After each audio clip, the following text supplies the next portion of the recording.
Marky 在成都工作生活已经这么多年了，也一直在跟你们分享一些非常优秀的、非常好的一些事情。很多朋友们也经常很好奇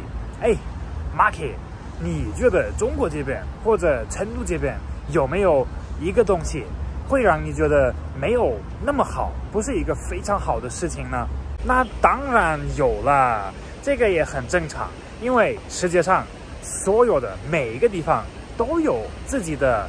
优点，也都有自己的一个缺点。今天第一次画到我的视频了，欢迎你们来看一下。我叫 Marky， 我在四川成都。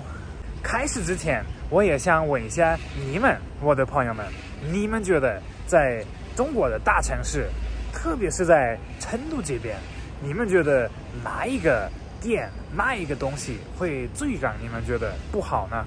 然后当然，马上 Marky 就给你们说一下，我说的这个店是啥子。来嘛，我的朋友们，现在就给你们讲一下。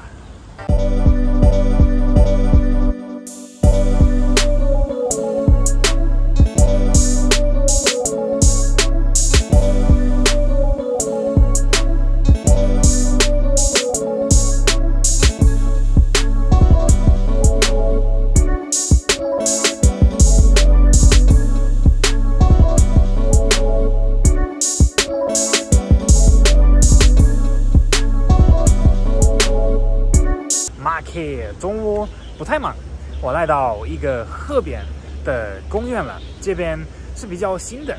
都是最近才装修起来的，这边环境很好。现在 Marky 在这边稍微散一会儿步，享受一下这个下雨之后的新鲜空气。有一个事情我一直都很想说一下，然后今天刚好来到一个这样的地方，这边修了一个新的体育场，这个就是打篮球，然后那边还有综合健身的一个地方。我就发现最近在我们美丽的成都这边修了很多类似于这种户外的健身房、体育中心的这种地方。一直关注 Marky 的朋友们也晓得 Marky 非常热爱运动，非常热爱健身，所以说我觉得现在修起来的这些地方在支持，在帮助别人去做更多的运动，我觉得是一个非常厉害的事儿。这边是儿童乐园，也非常漂亮，然后那边还可以做一些身体的训练。这里还有这个很有意思，可以试一下哦。最近在我家附近真的看到了很多这种可以过来可以稍微动一下运动一下的这种地方，全民健身运动，这个非常棒。这里还有更多，挺好的。然后回到刚才的话题，我的朋友们，是什么事情让Marky觉得成都这边有一个不太好的情况呢？我觉得这个也是很多中国人跟我觉得一样的一个很痛苦、很辛苦的一个地方。中国的地产和社工行业是我见过在全世界内最厉害的、最夸张的一个行业。我觉得这里比任何一个其他的国家修的房子、路、大桥、商场都要更多，而且也要更快。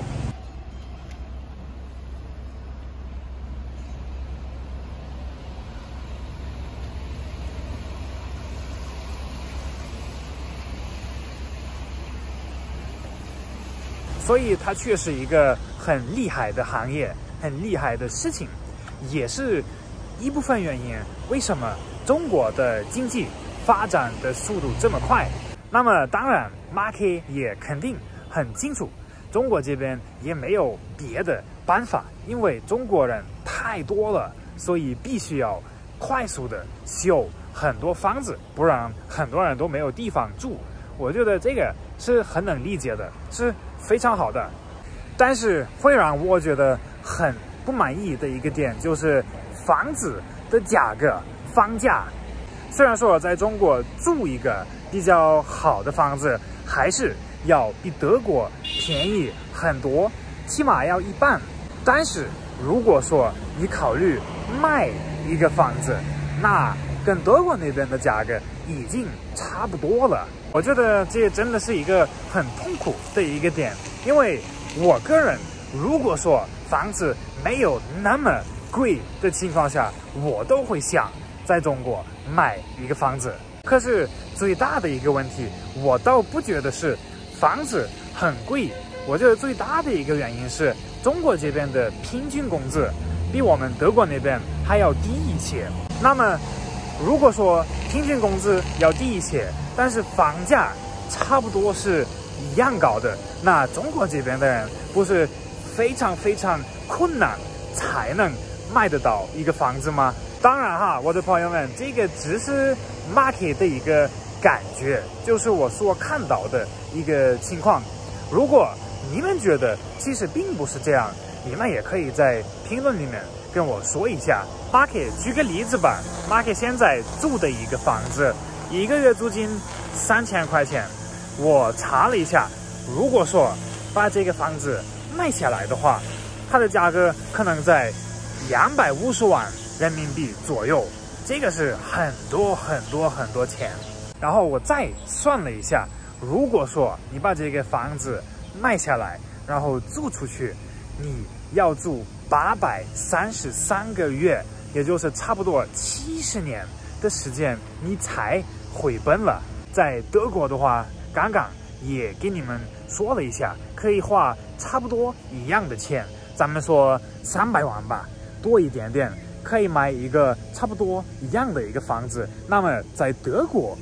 要住的话，租金是多少呢？那么我再告诉你们，在德国像我这边这样的房子，要是租出去的话，起码能收个6000到8000人民币的一个租金一个月哈。那么同样的一个账再来算的话，我刚才算了一下，如果收最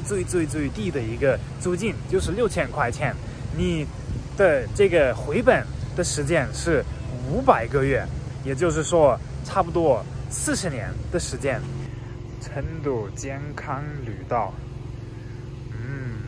很好的。这个事情代表着中国的房子真的很贵，如果跟我们德国那边对比起来的话。那么我告诉你们，我的朋友们，这里是成都，